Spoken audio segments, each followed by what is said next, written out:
Ito po si Sir Norman. Ayan po. Okay, kapatid. Isang mapagpalang gabi po sa lahat.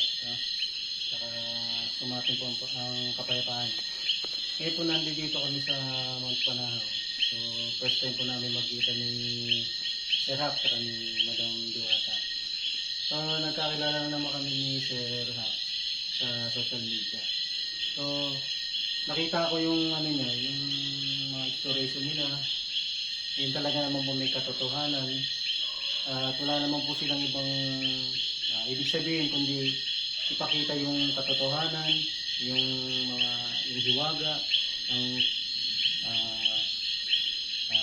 mga katulad nito, mga collector ng ganito para maipakita sa tao at malaman nila na hindi lang tayo yung naninirahan dito kundi marami tayong kasama. Bago tayo isilang dito sa mundong ibabaw, may nauna na sa atin. Kaya wag po nating kalilimutan sila na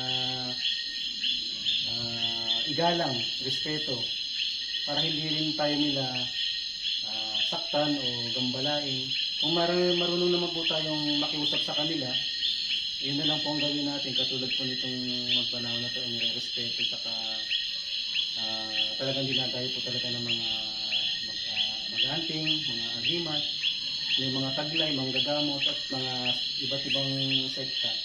So, nandito po kami ngayon para explore ito ng gabi kasi first time ko rin po talaga na mangyari ito, nakasama ko sila. So, tuwa po ako at walang pagsidlang ng tuwa na sila yung nakasama ko. Okay.